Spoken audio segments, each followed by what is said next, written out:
This is my favorite breakfast. J-Bar, yesterday's first. Yes, again. Congratulations. The Thousandaire Radio Show. Hit the like button, please. And thank you. It is much appreciated. All right, I think I got a good show planned out today. If you've been following the channel for a while now, you may already know that every week I buy an old silver dollar. Well, I've just completed 44 weeks. That is 2 absolutely full tubes. They say 20 per tube, but I fit 22 per tube. So I figure we'll look back on some of the better pieces that I've bought in the last 44 weeks. So put on your seatbelt if you would. Strap in, buckle up, put on your safety goggles or glasses because we're gonna do a lot of staring, a lot of gawking. Some of you might even do some gazing or perhaps glancing. So without any further ado, let's peer into these beautiful old silver dollars. All right, I think I'm still pretty much an amateur here. Maybe I'm a novice, but on toning, I don't think I know anything. What do you think about this toning? Comment below if you're one of those people that knows something. I paid $25 for this, and I have another one just like it. Regardless if it was a natural toning or not, the price seemed low for a highly detailed Morgan dollar, even if it is a 1921. Let me see if I can find the other one. Here it is. It's funny how after examining these for a while, you can begin to tell differences. For instance, I need not see the obverse in order to know if it's a 1921 or not. I started noticing some time ago that the breast feathers on the eagle of a 1921 are more broad and rigid. ChatGPT told me that they're probably a higher relief, but I can't trust that AI yet. I think AI is actually kind of a mess. Based on my own research and observations, it's overhyped big time. I'm a bit of a visionary. I can see where things are going, and yeah, it's a bit exciting. But in a nutshell, AI makes mistakes. I sure would not rely on it at this point. I already have a bit of disgust at the overwhelming AI content that's on YouTube lately. And it's not that I have any problem with anybody trying to automate the system or make things easier, by all means. It just went from novelty to unstimulating to now it's kind of repulsive. The repetitive artwork, thumbnails, I mean, come on, a 5-year-old can draw fingers better than AI. Mix all of that with recycled B-roll footage. Ugh. Maybe I've just had too much time off work. Yeah, maybe that's all it is. I'll be doing a little research today on prompting the AI to make nice pictures. And maybe later on video. I gotta say though, I'm not too optimistic. I don't want the free trial to turn into any type of paid subscription. It just doesn't seem worth it to me at this point. Here's an example. This is ChatGPT 3.5. I simply typed in, how are 1921 Morgan dollars different from any other Morgan dollar? And I'm rather certain it gave me the dumbest answer right away. It wrote, 1921 Morgan dollars are different from other Morgan dollars primarily due to their production year and some design variations. 1. Production year. 1921 was the final year of production for Morgan dollars. As a result, 1921 Morgan dollars are less common compared to those minted in earlier years. Let me know what you think about that one in the comments below. All right, in case you want to know what the rest of the things were, I'll just go ahead and read them real quick. 2, design changes. While the basic design elements of the Morgan dollar remain the same throughout its production years, there are some minor design variations in 1921 coins. These include differences in the size and style of the numerals in the date, as well as variations in the appearance of Liberty's hair. 3, high relief. Some 1921 Morgan dollars have a slightly higher relief compared to earlier years, giving them a slightly different appearance. 4, Denver Mint. In 1921, the Denver Mint produced Morgan dollars for the first time, adding another mint mark to the collectible coins. Overall, while 1921 Morgan dollars share many similarities with earlier years, collectors often seek them out due to their unique status as the final year of the production for this iconic coin series. Again, take all that with a big grain of salt. That was just ChatGPT. I don't know if it's true or what. I think I've bought some pretty nice Morgan dollars over the weeks. Look at the breast feathers on this. Definitely a 1921. I think ChatGPT was wrong about the 1921s being so collectible. Okay, here's what I look for generally nowadays when I go buy a Morgan dollar at the coin shop each week. All right, I have to be able to read Liberty on the obverse. I like it nice and legible. Keep in mind, this is still like cheap bin shopping. But then I like to flip it over on the reverse, and I like to look for breast feathers. Very defined plumage, if you will. After that, I like to make sure it's not a 1921. That's right. I was always told there were lots of 1921s. They're not that rare. So I don't know what ChatGPT is talking about, unless I was wrong all along. Anyhow, I'll separate all of the coins with those standards to the side. Then I'll look them over and see which one of them has the most life in it. By life, I mean a natural shimmer, but hopefully not cleaned or polished. There's still a lot of research I need to do in that category, but I can tell if things have been cleaned somewhat. But ultimately, I'm going to need like a loupe or a microscope to really be able to tell for certain. So that's why I'm not really seeking out like really expensive Morgan dollars just yet. I want to be able to do it on my own. I don't want to buy slabbed Morgans, at least not yet. The coin culture is pretty fascinating. It's similar to gemology, actually. Such small subtleties can make big differences in price. And I'm assuming that some of these subtleties are not apparent to the naked eye. I've got so much on my plate, so I'm not really looking to wade out into the numismatic waters too much. Morgans and peace dollars are fun, though, because you can collect coins, but there's a safety net underneath you. It's the 0.77 troy ounces in each one. If all else fails, you can count on the silver content. It works the other way, too. If silver goes down, the collector's value kind of keeps it buoyant. In fact, I started buying these because I didn't really want to keep stacking silver. I have plenty of silver. But, I like going to the coin shop once a week, chatting it up a little bit. And what's the big deal grabbing one of these each week? You get a little more than 3/4 of an ounce of silver. That's also $1. That was in circulation over 100 years ago. Personally, I think coins are a very interesting piece of American history, any country's history, really. Coins were the first form of media, mass media. You look at the pictures on a people's money, and you can kind of tell where they're coming from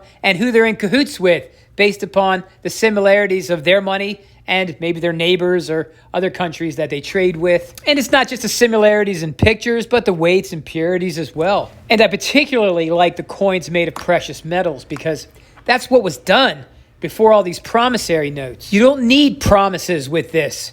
It has promise already. It's not a promise of payment. It is payment. Commodity money.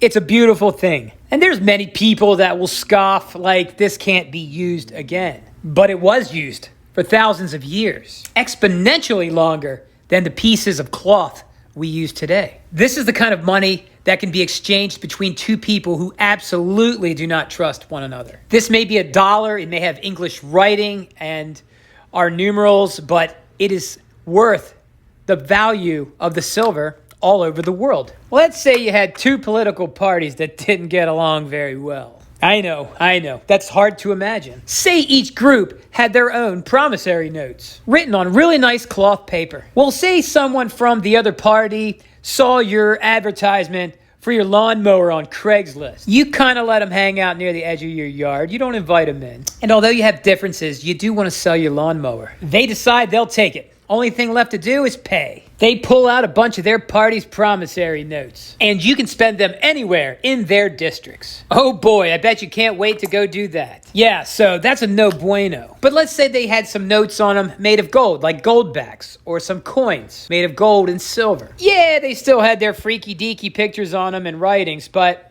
the material value was there. After all, the goldsmith won't care if the coins have blue hair unicorns on them, so long as the purity and weight's correct. If you think about it, as much as these two parties might not like each other, by trading real money with one another, they could actually learn to respect each other once again, perhaps. But if not, it doesn't really matter, because there's no promises that anybody needs to believe. Nobody needs to take your word and go to sleep at night and look at the promissory note on the table next to their bed and wonder if it'll still buy things tomorrow. Every transaction has settlement. Every day is settled. The transactions don't accumulate debts that need to be paid tomorrow or someday. It's all paid for. Doesn't that kind of sound nice and stress-free? Hey, if you find yourself enjoying this content, why not subscribe to the channel? I wouldn't count on me showing up in your feed every day. One day I'll just disappear, if you're not subscribed. I do my best to be here every day. You could do the same, Also, hopefully you hit that like button. We got to grow this wealthy community. I wouldn't be so quick to dismiss the power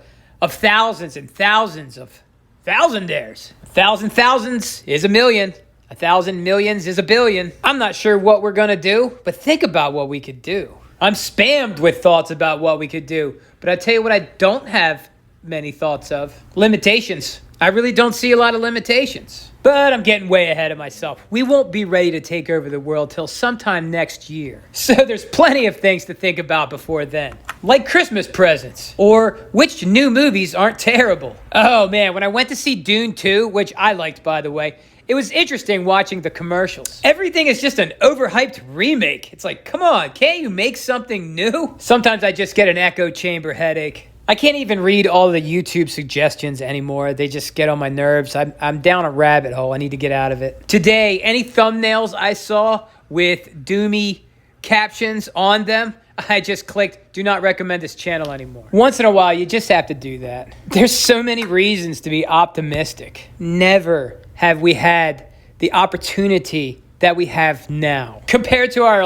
grandparents, our great-grandparents, we're basically, what's a good way to sum it up? Psychic cyborgs. But this technology is a double-edged sword. You can either become bright and brilliant, or you can just double down on stupidity. And it's so easy to do because whatever habits you start with your devices, they start to reinforce that habit, and it's like a current that can take you away. Someone's gonna be like watching my video, you know what? You're right. And then they click, don't ever suggest this channel to me again. Oh, if you have an active channel, like if you started making videos, let me know and I'll go over there. I'll click on your comment down below and I'll go to your channel and I'll hit the like button and I'll watch your videos. You may see a fellow in the comments below called Mistakes Were Made. I like his channel. I think it's really going to be awesome. I mean, it's awesome now. I don't know. He just hit the ground running. He's got quite a few videos already. We need more grassroots channels. Often, silver becomes like this gateway drug to doom. What is that even about? Like when bad things happen, silver goes down anyway. What if somebody put a crater right in the middle of our country? What do you think silver would do? We don't need to look back far. I mean, look during flu season what silver did. It went down to $12. During the silver bull run, 2010, 11, yeah, we had the 2008 financial crisis. But you know what else we had? Or should I say didn't have? A smartphone in everybody's hand. A tablet in everybody's house. A laptop in everybody's house. Multiple tablets and laptops in everybody's house. Cell phones didn't even reach saturation, let alone smartphones. These devices needed to be made, and they are made with silver. And there were billions of people that did not have these devices. And the people who made them knew everybody would want one. So you see, that was an optimistic thing that happened. I can't say for certain that was the catalyst that made silver run, but I think it may be common knowledge that the industrial use of silver far outweighs the investment use. And you mix that circumstance with gold running at the time because of the 2008 crisis, then yeah, you get a nice little storm there. But ultimately, me personally, I don't think it's the doom that made it so great. I think it's the boom that makes it so great. Do I see anything like that on the horizon anywhere? Not really, but maybe it's going to happen somewhere other than the United States. I think India is about to start making iPhones now, if they haven't already started. I hear they're buying a lot of silver. Maybe they'll put a cell phone in everyone's hand, and they got billions of people. Oh, I'm not sure if this is true or not, but I hear that Mexico actually produced more for us last year than China. So, maybe you'll see some nice booms south of the border. Everybody I know from Mexico seems to work hard,